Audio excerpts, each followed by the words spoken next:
every metric that matters, performance, creativity, resilience, retention, they all improve when people feel connected. And if you're feeling drained at work, if you're feeling disengaged, exhausted, or like work is just a grind, then there's a good chance that it's not because of the work itself. It's because you don't have real relationships there. So the next time you dismiss connection as a distraction, remember, the people who are truly thriving, the ones who are both successful and fulfilled, are not the ones going at it alone. They're the ones who have built something together with others. Welcome to Beyond Success, the podcast for high achievers seeking deeper meaning, fulfillment, and purpose. Now, here's your host, world-renowned leadership coach and therapist, Tian, Ph.D. Most high achievers don't want to hear this, but I'll say it anyway. If you don't start prioritizing connection, meaningful, real relationships, then your success won't feel like success. I've coached high-powered CEOs, founders, high-net-worth leaders, people who have built businesses and revolutionized entire industries. And when they finally stop grinding long enough to look up from their laptops, they realize something's missing. At first, they tell themselves they just need to hit the next milestone, sell the company, reach financial independence, find the right spouse. But then they get there, and the feelings don't change. Because money doesn't keep you warm at night. Status doesn't check in on you when you're depressed or sick. A killer network doesn't mean you have a single true friend that you can actually call when shit hits the fan. Here's the truth. The people with the deepest, strongest relationships, at work, in their friendships, in their families, are the ones who live the longest, stay the healthiest, and feel the most fulfilled. And this isn't some like feel-good self-help fluff. This is several decades of research on human happiness from the longest-running study in the history of the world. But let's talk about the flip side, the cost of getting this wrong. I've seen clients in their 50s and 60s who seem to have done everything right in their careers. They built wealth, crushed their goals, outperformed everyone else around them, but then they're divorced or in a relationship that feels dead. Their kids barely talk to them. They have no real close friends. They tell me they feel empty, but they don't know why. Some of them throw themselves back into work because at least there they know how to win. Others numb out with distractions like travel, expensive toys, a younger girlfriend, whatever takes the edge off. But nothing sticks. And then years later it hits them. They've spent their whole life building something, but they have no one to share it with, no one that they really care about. That slow-burning loneliness isn't just a feeling. It's actually a health risk. Studies show that chronic loneliness has the same impact on your body as smoking 15 cigarettes a day. It kills you early. And here's what makes it worse. Most people don't even realize it's happening. When we were kids, making friends was automatic. We showed up to school, played sports, got thrown into dorms or clubs, and friendships just happened. But as we get older, that stops. Not overnight, not all at once, but slowly.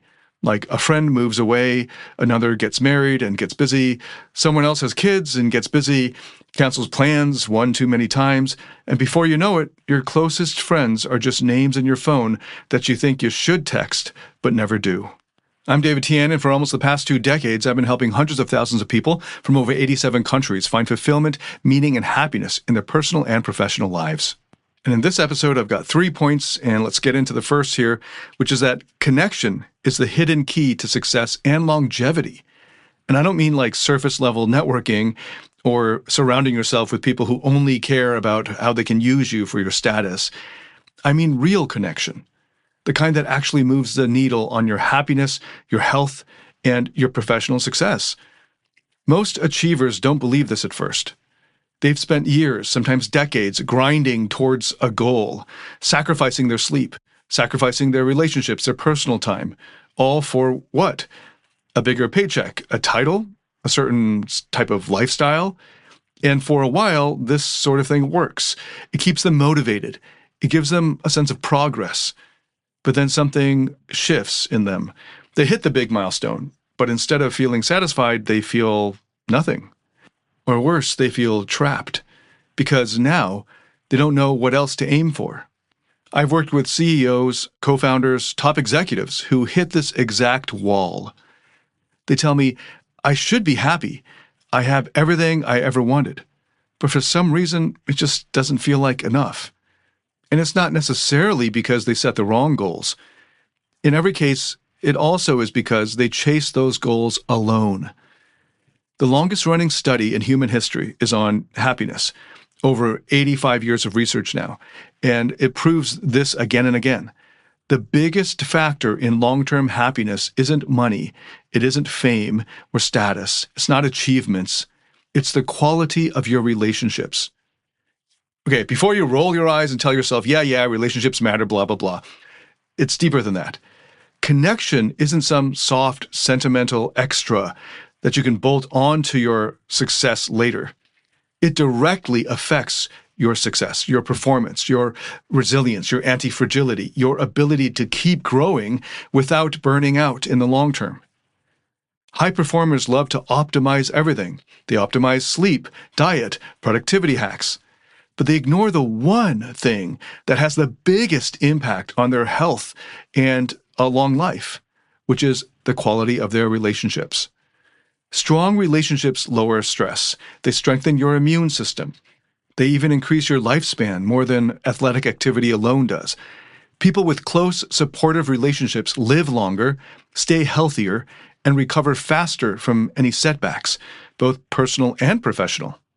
And in the workplace, the highest performing teams aren't just the ones with the smartest people. They're the ones with the strongest connections. Google ran a study on this. They wanted to find out what made their top teams so successful. Was it technical skill, raw talent, industry experience? Nope, none of those. The biggest factor was psychological safety, which is a fancy way of saying that the best teams were the ones where people trusted each other, felt valued, and actually liked working together. Which makes sense, because when you don't feel like you belong, when you don't trust the people around you, your brain goes into survival mode. You hold back, you don't take risks, you second-guess yourself. But when you do have strong relationships, when you know your colleagues, friends, or partners have your back, then you think bigger, you execute better, you enjoy the process instead of just pushing through it. So if you're telling yourself that connection is only a nice-to-have, but not essential, let's be clear. Ignoring connection isn't neutral. It actively holds you back. Because at some point, no matter how successful you are, you're going to hit a moment where achievement alone stops working for you. And when that happens, the only thing that will pull you through isn't another milestone. It's the people around you who matter to you. And if you don't have those people, if you've spent your entire life prioritizing achievement over relationships, then that moment is going to hit a lot harder. That's why connection isn't a luxury. It's the foundation for everything else. Your career, your health, your sense of purpose. And if you don't start prioritizing it now, then don't be surprised when you wake up one day, maybe successful, but completely alone. Many high achievers struggle when it comes to managing their emotions or navigating their relationships, and they hit a wall when it comes to emotional mastery. Maybe you've noticed that stress, frustration, or anger is seeping into your personal or professional life, or you feel disconnected from those you care about. That's where David Tian's Emotional Mastery Program comes in. It's based on peer-reviewed, evidence-backed therapeutic methods to help you find happiness, love, and real fulfillment. Learn how to break free from the emotional roller coaster and start thriving in every area of your life. You can find out more at davidtianphd.com/emotional mastery. That's DAVIDTIANPhD.com/emotional mastery. Now let's move on to the second point, where we're going to focus even more on work. Because for most high achievers, that's where they spend the majority of their waking hours, of their waking life, really. They're constantly on, constantly pushing. And when work dominates your life, it's easy to start seeing relationships as merely a distraction. I've coached tons of leaders who think this way. They focus on results, execution, strategy, but relationships are only nice to have and are secondary. If their colleagues or employees happen to like them, great. If not, who cares, as long as the work gets done. But this is actually where they're dead wrong. The best companies, the highest performing teams, and the most effective leaders all have one thing in common: strong relationships. Not just functional, professional interactions, but actual trust, real connection. And this isn't just feel-good advice. It's backed by hard data. Loneliness at work destroys performance. It leads to burnout. It lowers motivation. It even makes people physically sicker, which means more sick days, lower energy, and weaker output. On the flip side, when people feel connected, when they trust the people they work with, when they know that they matter, when they feel safe to speak up, then they perform at a higher level. They think more creatively. They solve problems faster. Because when you don't trust the people around you, then you hold back. You say less in meetings. You keep your best ideas to yourself because you don't want to risk looking stupid, or you waste mental energy playing politics, trying to read the room, instead of focusing on the work itself. But when you do have strong relationships at work, when you actually like the people that you work with, then everything moves much faster. Communication improves. You feel less drained at the end of the day. You even make better decisions because you're not second-guessing how the other people will react. And this applies at every level, whether you're running the company or you're just starting out. There's a reason why Google spent millions of dollars on that study that I mentioned earlier on what makes teams successful. They originally thought the best teams would be the ones with the smartest people, or the highest IQs, or the most impressive credentials, or the best pedigree. But what they actually found was that the highest performing teams were not the ones with the best individual talent. They were the ones where people felt safest. Safest to ask questions, safest to pitch ideas, to make mistakes. Because when people feel that sense of safety, they feel more free to take more risks. They push boundaries. They care about the work itself instead of just going through the motions. So if you're a leader, if you're running a team, a company, an organization, the quality of your relationships with your people is paramount. I've seen leaders who try to run their teams purely through authority. They focus on efficiency. They push for higher performance. And they cut out anything that looks like unnecessary emotional stuff. And sure, they'll get results maybe at the beginning and maybe for a while. But eventually, these people, they'll check out. They stop bringing their best ideas to the table. They do the minimum to get by. They game the system. Or they leave, taking their best work elsewhere. Then there are the leaders who actually take the time to build relationships. They know their people. They care. They check in. And what happens is that their teams want to perform well, not just for the paycheck, not just for the company, but because they respect their leader, because they feel seen. And here's a real irony. When you build those relationships, you don't have to push as hard for results. The results come naturally because people are more naturally engaged. They're bought in. So if you've been telling yourself that work relationships don't matter, or that connection is just some HR buzzword, then it's time to drop that outdated thinking. Because every metric that matters, performance, creativity, resilience, retention, they all improve when people feel connected. And if you're feeling drained at work, if you're feeling disengaged, exhausted, or like work is just a grind, then there's a good chance that it's not because of the work itself. It's because you don't have real relationships there. So the next time you dismiss connection as a distraction, remember that the people who are truly thriving, the ones who are both successful and fulfilled, are not the ones going at it alone. They're the ones who have built something together with others. And finally, the third point, let's talk about friendships, real friendships, not just work connections, not just social circles that happen to overlap. I'm talking about the kind of friendships that keep you anchored even when life gets really rough. Because here's what most people don't realize. Friendships don't just disappear because of time or distance. They disappear because we stop prioritizing them. It happens so slowly that most people don't even notice it. In your teens and early 20s, maybe even into your 30s, making friends might feel effortless, like you're in school together, you're in the same classes, or you're on the same teams. You kind of hang out with others by default, and then life starts shifting. Work or career takes over. Some friends move away. Others get married, have kids, settle into their own routines. Plans keep getting pushed back. Texts go unread or unanswered. And then, before you know it, you wake up one day, older, and realize that the people who used to know everything about your life don't really know you anymore. And at first, it doesn't seem like a big deal. You're busy. You have responsibilities. You tell yourself you'll catch up when things settle down. But years go by, and nothing changes. I coach a lot of high achievers, and this is a pattern I see over and over. They hit their 40s or 50s, and they suddenly realize their closest friendships are just memories. And when something big happens, burnout, massive stress, divorce, or some terrible loss, then they don't know who to turn to. Because you can't just pick up the phone after a decade of silence and expect to pick up where you left off. Friendship, like anything else worth having, requires investment.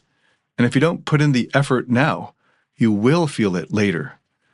Now, some people hear this and go, fine, I'll just start hanging out with people more. They make an effort to schedule dinners or check in, to reconnect, and that's great. But it's actually not enough. Because the real question isn't just whether you have friends, it's also who you're investing in. Not all friendships are worth keeping. Some friendships are just proximity-based, people you happen to know because of school or your dorm or work or just convenience. And when life changes, as you change, those friendships fade, and that's totally normal. The friendships that actually matter, the ones worth investing in, those are the ones built on shared values. And this is where most people get stuck. They don't actually know their values and why they value them. They don't know what they stand for, what they want their life to be about. So they just keep defaulting to whoever's around or whoever feels familiar. That's why in my coaching groups, one of the first things we work on with members is clarifying their values. Because once you know what really actually matters to you, what principles you want to live by, what kind of energy you want around you, then choosing who to invest in becomes obvious. Some friendships will fall away naturally. Others will need to be let go. And a few, the ones that align with who you really are, those will be the ones worth doubling down on. And let's be clear, this isn't just about having people to grab drinks with. This isn't about filling your calendar with social events just so you don't feel lonely. This is much deeper. This is about survival. Strong friendships literally keep you alive much longer. A lack of close relationships is as bad for your health as smoking more than a pack of cigarettes a day. Loneliness increases your risk of heart disease, dementia, and depression. People with strong social ties, on the other hand, live much longer. And not just longer, but better, with more meaning, more joy, more resilience. But none of that happens automatically. And the older you get, the harder it is, generally, to build those kinds of friendships if you haven't been actively maintaining them. This is why some of the most successful people in the world, the ones who have achieved what seems like everything on paper, often end up feeling empty in the end. Sure, they built businesses or brands or left some legacies, but they didn't build relationships that actually fed them. And when the work slows down, when the career doesn't define them anymore, they look around and realize they have no one that they actually really care about left to share it with. So don't wait for that moment for yourself. Start investing in the right people now. Because if you don't, there's a price, and it is steep. It looks like burnout. It looks like waking up every day with a sense of, why am I even doing this? It looks like an incredibly successful life that still feels meaningless. Connection isn't automatic. It has to be built, prioritized, and then maintained and grown. And the ones who understand that are the ones who truly win, not just in work, not just in wealth, but in life. So let's bring this all together. If you've been grinding away, chasing the next level of success, thinking that once you get there, wherever there is, you'll finally feel fulfilled, then let me save you some time. It doesn't work like that. Success without connection is empty. You can reach the peak, but if you get there alone, it won't feel like victory. It'll feel like standing on top of a mountain, looking around, and realizing there's no one there that you actually care about to celebrate with you. That's why I started with this. Connection is the hidden key to success and longevity. It's not a nice to have. It's the foundation, the strongest predictor of long-term happiness, health, and even professional success is not how much money you make or how many hours you put in or how hard you grind. It is the quality of your relationships. Yet, ironically, achievers are the worst often at prioritizing this. Most people treat work relationships as transactional. They think the only thing that matters is results. But the truth is, the highest performing teams, the best leaders, the companies that actually last, they all have one thing in common: real trust, real connection, the kind that makes people want to show up and give their best, instead of just doing the bare minimum to get by or just showing up for a paycheck. And outside of work, that's where things get even more dangerous, because friendships don't maintain themselves. They don't last just because you shared a dorm room a long time ago or played on the same team years ago. If you're not actively investing in them, they will fade, whether you realize it or not. I had a client, let's call him Michael. He was in his mid-40s when he came to me. He was an incredibly successful entrepreneur. He had built and sold multiple companies. He lived the high-status life. He had giant houses, luxury cars, went to exclusive events. And from the outside, it seemed like he had everything that people chase after. But he said to me in our first session, "I don't think I have a single true friend. Not one person I could count on to be there for me if there wasn't anything in it for them." It hit him hard when he went through a divorce. Work had always been his focus, his safe place, his identity. But when his marriage fell apart, when his business wasn't enough to distract him, he realized he had nothing and no one left. No deep friendships, no one checking in, no sense of meaning beyond his career. And look, this isn't some rare, tragic story. This is normal for achievers who spend decades believing that their work is enough, that their success will carry them to happiness, until they hit that moment, whether it's a divorce, burnout, a personal crisis, or just waking up one day feeling completely disconnected from their own life. And they realize this isn't how it was supposed to feel. So let's talk about what happens if you get it right. Picture this. You've built something incredible, not just a career, not just wealth, but a life filled with people who really matter to you. Friends who know the real you, not just the version of you that you present at work. A spouse who feels like a partner, not just someone that you share a house with. You wake up energized because your success isn't just about numbers or achievements. It's about who you get to share it with.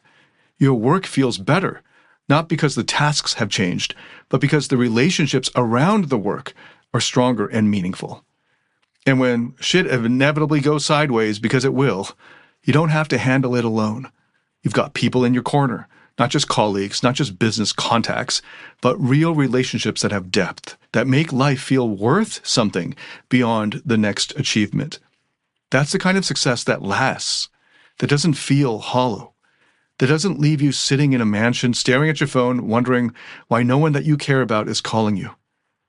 But none of that happens by accident. It happens by choice, by prioritizing connection just as much as you've prioritized achievement. So ask yourself, what kind of life are you really building? And who are you building it with? Thank you so much for listening. I would love to hear your answers to those questions or any feedback whatsoever. You can leave a comment wherever you're seeing this or send me an email. If you like this, hit a like or give it a good rating on whatever platform you're hearing this on. And if this has helped you in any way, please share it with anyone else that you think could benefit from it. Thank you again so much for listening. I look forward to welcoming you to the next episode. Until then, David Tian, signing out.